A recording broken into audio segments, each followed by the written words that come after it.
살고 싶어? 그가 처음 나에게 던진 말이었다. 부산 외곽, 눈이 소복이 내리는 한겨울밤, 쓰레기장 구석, 다 버려진 인형처럼 웅크리고 있던 8살 소녀. 부모에게 버림받은 이유는 단 하나 살아남을 가치가 없다고 여겼기 때문이다. 그녀는 울지 않았다. 그저 조용히 앉아 죽음을 기다렸다. 그때 나타난 한 남자, 검은 정장을 입고 차가운 눈빛을 가진 정우현. 그는 소녀를 바라보다 손을 내밀었다. 살고 싶어? 그녀는 고개를 끄덕였고 그 순간부터 운명이 결정되었다. 그날 이후 은하린이라는 이름의 소녀는 사라졌다. 그녀는 정우현의 비밀 프로젝트가 되었다. 12년 동안 웃지 않았다. 다치고 피 흘리고 죽음을 스치며 임무를 완수해도 단 한 번이 칭찬을 기다렸다. 그의 인정, 그의 미소. 하지만 정우현은 말했다. 킬러는 감정을 가지면 안 돼. 약점을 보여서도 안 돼. 그 순간부터 그녀는 감정을 봉인했다. 고통을 느껴도 피가 흘러도 절대 소리내지 않았다. 그녀는 이제 인간이 아닌 칼날이 되었다. 모든 감정을 꺾고 단 하나의 목적만을 향해 휘둘러지는 완벽한 도구. 서울에 눈이 내리는 어느 겨울밤, 정우현의 저택은 고요함에 잠겨 있었다. 그곳 한 구석에 무표정한 얼굴로 앉아있는 여자. 그녀의 이름은 은하린. 어릴 적 쓰레기장에서 구해진 그녀는 정우현의 손에서 12년간 살인을 위한 병기로 자라났다. 그녀는 언제나 그를 위해 목숨을 걸었고 그의 작은 칭찬 하나에 모든 고통이 사라졌다. 하지만 그는 단 한 번도 그녀를 인간으로 대하지 않았다. 감정은 필요 없다. 웃지도 말고 흔들리지도 마. 그의 명령이었다. 그러던 어느 날 그가 다른 여자를 데려왔다. 그녀의 이름은 강소연. 소연은 맑은 눈동자와 순수한 미소로 모든 이들의 관심을 한 몸에 받았다. 정우현조차도 그녀 앞에서 유해졌다. 손끝이 조금이라도 다치면 우현은 집 전체를 뒤집을 듯이 걱정했다. 반면 하리는 어깨가 탈골 때도 아무런 위로 없이 조용히 서 있어야만 했다. 그녀는 점점 깨달아갔다. 나는 소모품일 뿐. 그가 진짜로 아끼는 존재는 따로 있구나. 하리는 질투했지만 내색하지 않았다. 그녀는 사랑했지만 말하지 않았다. 매일 소연을 안아주고 웃음을 주는 그를 바라보며 하리는 그저 뒤에서 조용히 바라볼 뿐이었다.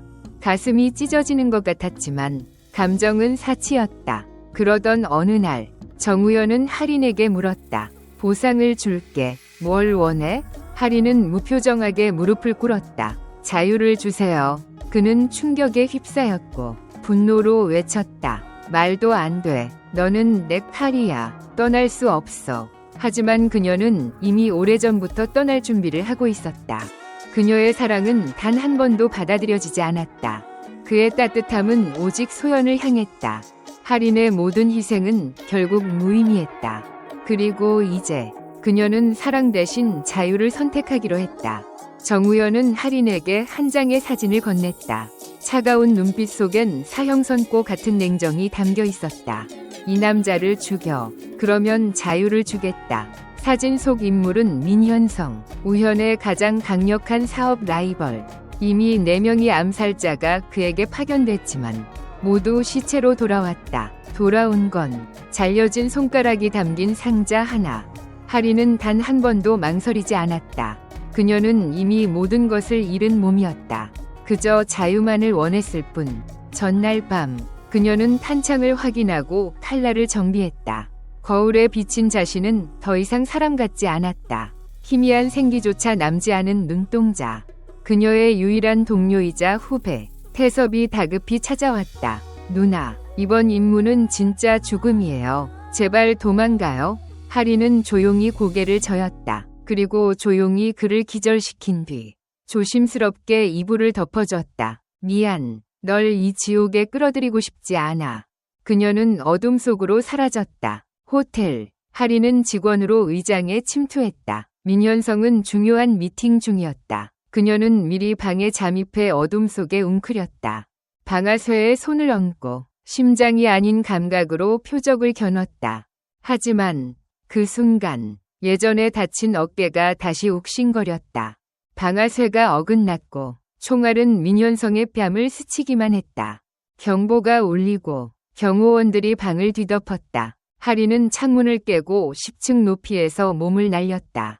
몸은 유리 파편에 찢기고 피투성이가 되었지만 그녀는 살아남았다. 그녀가 피범벅으로 귀환했을 때 정우현은 말없이 그녀를 바라보다가 단 한마디를 던졌다. 넌 실망이다. 변명도 기회도 없었다. 지하 고문실로 끌려가 사슬에 매달린 채 피를 흘려야 했다.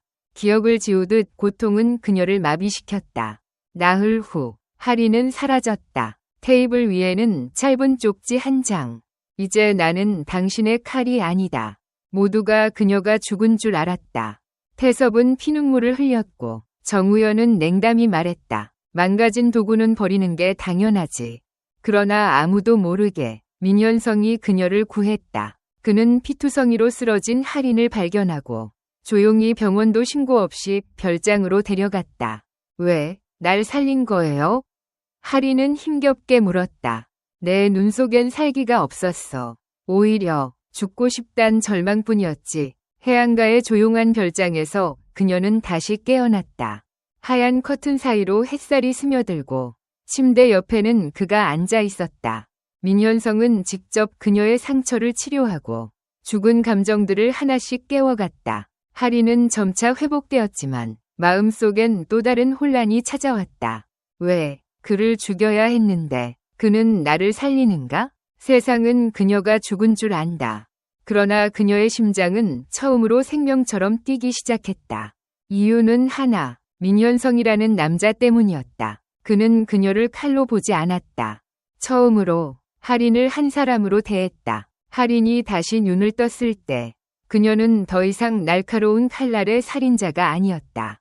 창밖으로 바닷바람이 살랑이며 하얀 커튼을 흔들고 평화로운 햇살이 침대 위로 스며들었다.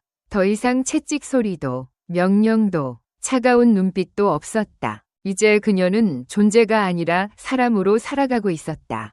민현성. 그녀가 한때 총구를 겨눴던 남자. 지금은 매일 그녀의 상처에 새 붕대를 감아주는 사람이었다. 직접 요리를 하고 그녀가 숟가락을 들 힘조차 없을 때는 먹여주며 밤마다 그녀가 악몽에서 깨어나지 않도록 책을 읽어주는 사람이었다. 기억을 잃은 하리는 자신의 과거를 알지 못했지만 마음 어딘가엔 알 수 없는 두려움이 늘 맴돌았다. 피를 보면 두통이 찾아왔고 밤마다 자신이 누군가를 죽이는 꿈을 꿨다. 눈물로 깨어나는 날이 많아졌다. 민현성은 알고 있었다. 그녀가 단순한 여자가 아니라는 것을. 하지만 그는 그녀의 과거를 묻지 않았다. 그게 고통스럽다면 지금을 살아. 그는 그렇게 말하며 과거를 잊게 해주었다. 시간이 흐를수록 할인의 몸은 회복되었지만 마음은 점점 불안해졌다. 왜 이 남자는 그녀에게 이렇게 다정할까? 한 번도 그런 대접을 받아본 적 없는 그녀는 그 다정함에 익숙하지 않았다. 어느 날 할인은 책상 서랍 안에서 잠겨있던 나무 상자를 발견했다. 열쇠를 찾아 열어보니 그 안에는 수십 장의 사진이 있었다. 그녀의 과거 사진, 검은 옷을 입고 무표정한 얼굴로 총을 들고 있는 그녀, 그리고 그녀 뒤에 서 있는 민현성이 아닌 다른 남자. 그녀는 그 자리에 주저앉았다. 과거가 밀려오기 시작했다. 그날 밤 할인은 조용히 물었다. 당신은 내가 누군지 처음부터 알고 있었죠? 민현성은 조용히 고개를 끄덕였다. 알고 있었다. 하지만 너를 붙잡고 싶었어. 동정에서가 아니야. 그저 네가 고통 속에서도 살아가고 싶어하는 눈빛을 봤기 때문이야. 할인은 아무 말도 하지 않았지만 그날 밤 그녀는 조용히 눈물을 흘렸다. 기억이 하나씩 돌아오고 그녀는 받아들이기로 결심했다. 조우현이라는 남자의 밑에서 어떻게 그녀가 살인병기로 살아왔는지, 그리고 어떻게 절벽 아래로 떨어졌는지를. 하지만 이제 그녀는 도구가 아닌 사람이다. 그리고 그녀를 사람으로 만들어준 단 한 사람이 있다. 민현성. 할인은 마음을 다잡았다. 이제 내가 끝내야 할 때야. 나 돌아가야 해. 그녀는 어느 밤 그렇게 말했다. 민현성은 그녀의 손을 꼭 잡았다. 널 막을 수는 없겠지. 하지만 명심해. 네가 누구였든 간에 지금 너는 내가 사랑하는 사람이야. 하리는 웃었다. 내가 돌아올게. 그때 날 다시 안아줘. 그리고 그렇게 그녀는 마지막 싸움을 준비했다. 이제 누구의 명령도 아닌 자신의 의지로 움직이는 삶. 진짜 할인으로 살아가기 위한 여정이 시작된다. 봄비가 조용히 도시를 적시는 밤. 할인은 창가에 서서 빗방울이 유리창을 타고 흐르는 모습을 멍하니 바라본다. 그녀는 이제 조가를 떠난 지 2달이 흘렀다. 민현성과 함께 지내는 평온한 일상은 마치 오래된 악몽을 잊게 해줄 것 같았다. 하지만 바로 그때 잊혔다고 믿었던 과거의 기억들이 하나둘씩 되살아나기 시작했다. 어깨에 남은 오래된 상처, 칼을 들었을 때 느껴지는 이상한 공포, 밤마다 되풀이되는 악몽 속 목소리. 킬러는 웃으면 안 돼. 감정도, 약점도 허락되지 않아. 꿈에서 깨어난 하리는 숨을 헐떡이며 땀에 젖은 이마를 문지른다. 그녀는 알았다. 이건 단순한 악몽이 아니라 그녀가 살아온 과거의 조각들이라고. 다음 날, 하리는 조용히 민현성에게 알리지 않고 집을 나섰다. 도착한 곳은 서울 외곽. 과거 그녀를 형제처럼 따르던 도태민, 도씨가 위은신처였다. 태민은 그녀를 보자마자 눈물을 흘렸다. 누나, 드디어 기억이 돌아온 거예요? 하리는 대답하지 않았지만 그 침묵 속에 모든 것이 담겨 있었다. 태민은 조심스럽게 과거 그녀가 남긴 유서를 꺼내어 건넸다. 사진들, 메모, 그리고 한 장의 낡은 훈련 기록표. 모든 퍼즐이 맞춰지기 시작했다. 무기처럼 살아온 12해. 사랑도, 감정도 금지된 세계. 그리고 한 번이 실수로 버려진 존재. 일주일 뒤, 하리는 다시 조가의 문 앞에 섰다. 그녀는 손에 무기가 아닌 한 통의 편지를 들고 있었다. 편지에는 이렇게 쓰여 있었다. 나는 더 이상 당신의 칼이 아니다. 나는 사람이 되기로 했다. 그 편지는 사흘 전 조우연에게 도착했다. 그는 편지를 읽고 처음으로 손을 떨며 무너져 내렸다. 그녀가 살아있다는 사실보다 자신의 손에서 떠나갔다는 그 현실이 그를 무너뜨렸다. 그 시간, 하리는 민현성과 함께 한 연회에 참석하고 있었다. 흰 드레스를 입은 그녀는 마치 다른 사람이 된 듯 눈부셨다. 하지만 연회장 뒤편에서 익숙한 목소리가 그녀를 멈춰 세운다. 오랜만이군. 김아린, 조우현. 그가 나타났다. 하리는 그를 바라보며 침착하게 말한다. 너무 늦었어요. 조우현. 정말 나를 등지겠다는 건가? 당신이 나를 도구로만 여긴 순간부터 내 마음은 이미 죽었어요. 민현성이 그녀의 앞으로 나서며 차갑게 말했다. 그녀는 이제 제 사람입니다. 그날 밤, 하리는 조용히 창가에 앉아 다시 한번 세상과 자신을 돌아본다. 그녀는 더 이상 과거로 도망치지 않는다. 더 이상 조우연의 칼로 살지 않는다. 이제 그녀는 스스로를 되찾고 사랑할 줄 아는 한 사람으로 다시 태어날 것이다. 서울의 하늘은 잿빛이었다. 가늘고 차가운 비가 도가의 지붕을 적셨다. 오랜 권력의 중심이던 저택은 지금 정막 속에 숨죽이고 있었다. 하리는 검은 코트를 입고 저택 앞에 섰다. 총은 허리에 단단히 묶여 있었다. 그녀는 과거를 회상하러 온 게 아니었다. 모든 것을 끝내기 위해 왔다. 12년간 그녀는 감정 없는 도구로 길러졌고 충성심이라는 사슬에 묶여 살아왔다. 그녀의 짝사랑은 짓밟혔고 그녀의 헌신은 배신으로 돌아왔다. 이제 그녀는 칼날이 아니라 심판이었다. 저택 곳곳은 삼엄하게 경비되고 있었지만 그녀의 발걸음을 막을 자는 아무도 없었다. 어둠 속에서 경비원들이 하나둘 쓰러졌다. 피는 차가운 대리석 바닥에 퍼져나갔다. 도학은 저택의 계단 위에 서 있었다. 그의 눈빛은 여전히 오만했지만 손은 총을 꼭 쥐고 있었다. 너 왜 왔어? 목소리가 살짝 떨렸다. 하리는 대답하지 않았다. 그녀는 한 걸음, 또 한 걸음 차갑게 다가갔다. 당신은 내 생명을 빼앗았어. 난 그 빚을 받으러 온 거야. 총성이 울렸다. 누가 먼저 쐈는지 아무도 몰랐다. 단지 거대한 도학의 동상이 산산조각 났을 뿐이었다. 도학은 외쳤다. 너, 그 남자 때문에 날 배신했어? 아니, 할인의 목소리는 칼날처럼 날카로웠다. 난 괴물을 배신했을 뿐이야. 총을 겨누며 그 사람은 날 인간으로 만들어줬어. 도학은 방아쇠를 당겼다. 총알 하나가 할인의 어깨를 스쳤지만 그녀는 뒤로 물러서지 않았다. 할인의 총이 응답하듯 불을 뿜었다. 그녀는 심장이 아닌 그의 왼쪽 어깨를 정통으로 맞췄다. 도학은 무릎을 꿇고 피를 흘렸다. 할인은 계단을 내려와 부서진 조각처럼 엎드린 그를 내려다보았다. 12년 전, 당신은 내가 죽지 않는 한 떠날 수 없다고 했죠. 할인은 차갑게 웃으며 말했다. 오늘은 달라요. 당신은 살아서 내가 자유로워지는 걸 보게 될 거예요. 그녀는 등을 돌렸다. 도학은 피범벅이 된 채 바닥에 무너졌고 그녀는 단 한 번도 돌아보지 않았다. 밖에는 이현정이 우산을 들고 기다리고 있었다. 그는 아무 말 없이 그녀를 꼭 끌어안았다. 지금부터는 그 누구도 그녀를 다치게 할 수 없다는 듯이. 할인은 하늘을 올려다보았다. 비는 계속 내렸지만 그녀의 마음은 맑았다. 과거는 이제 끝났다. 그리고 그녀는 비로소 살아있었다. 오랜 어둠의 시간을 지나 할인은 처음으로 부드럽게 비추는 아침 햇살을 느꼈다. 더 이상 날카롭고 가혹한 빛이 아니었다. 이제는 찢어진 마음을 조용히 감싸주는 따뜻한 담요 같았다. 제주 외곽에 있는 작은 통나무집. 총성과 명령이 없는 세상. 할인은 매일 아침 커피를 내리고 머리를 빗고 창가에 앉아 바다를 바라본다. 한때 그녀가 꿈꾸기조차 어려웠던 평범한 삶이었다. 그리고 그녀 곁에는 늘 현정이 있었다. 그는 과거를 잊게 해주겠다고 약속하지 않았다. 대신 매번 손을 잡아주며 말하듯 했다. 넌 이제 충분히 아팠어. 남은 시간은 내가 사랑할게. 한때 할인은 살아있는 상처였다. 이제는 자신의 흉터를 어루만지며 조용히 웃을 수 있게 되었다.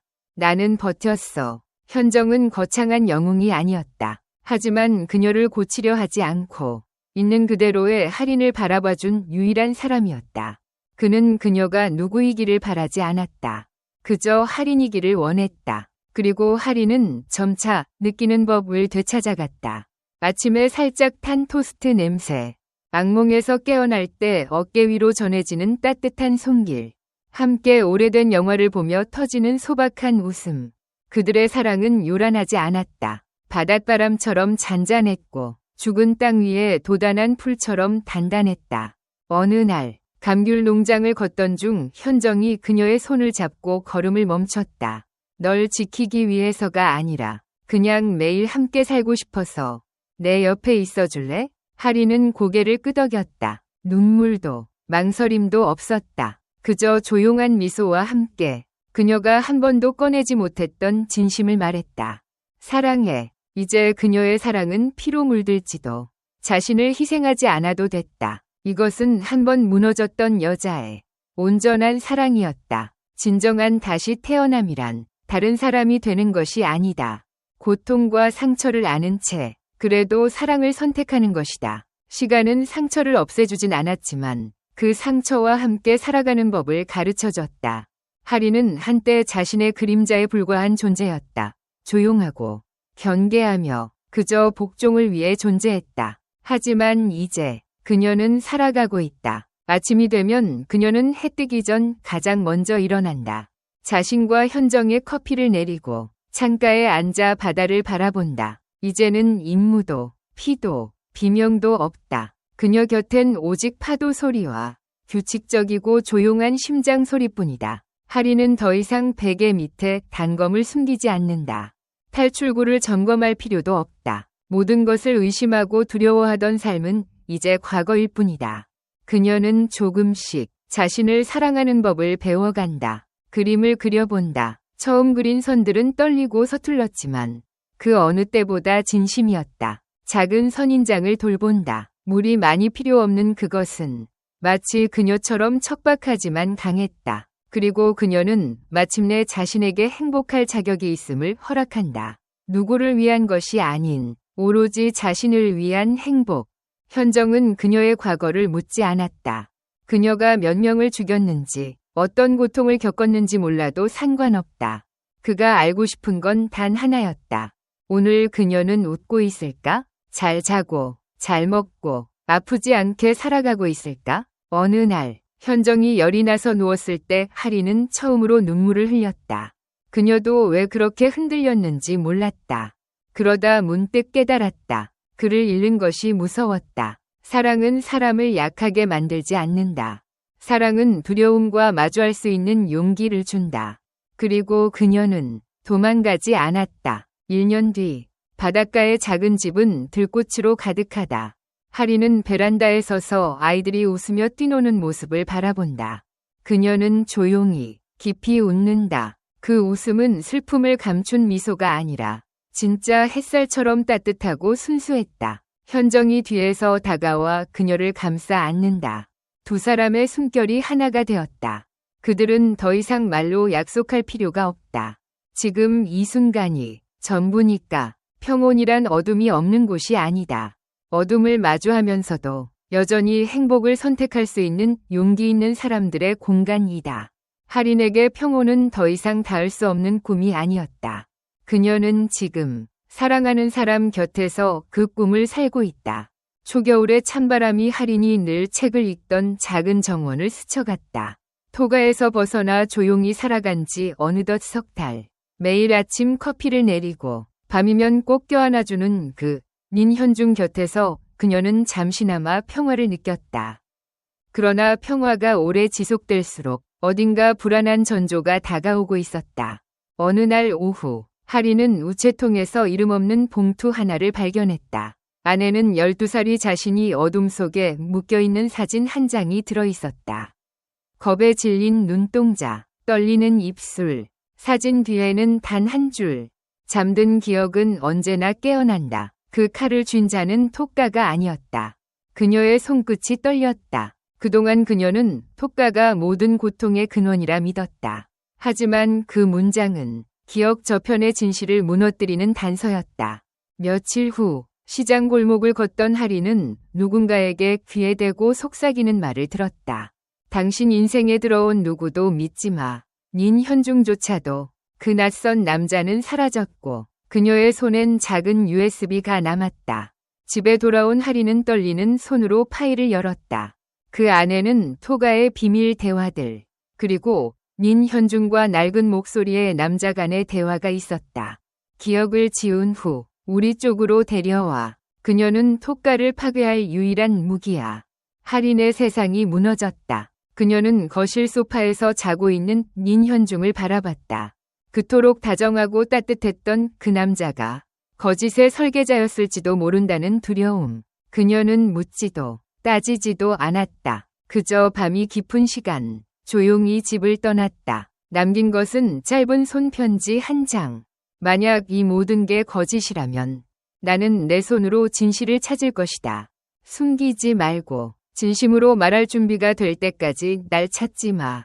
서울 외곽의 폐창고. 하리는 고아들을 살인병기로 만든 조직의 책임자를 마주한다. 그녀, 한때 토가와도 손을 잡았던 그림자 같은 존재. 너 자신이 사랑받았다는 착각은 버려. 그 여자는 비웃으며 말했다. 그들은 그저 널 누가 지배하느냐의 싸움을 했을 뿐이야. 하리는 총구를 그녀에게 겨누었지만 방아쇠를 당기지 않았다. 그저 어릴 적 사진을 그녀의 발밑에 던지고 말했다.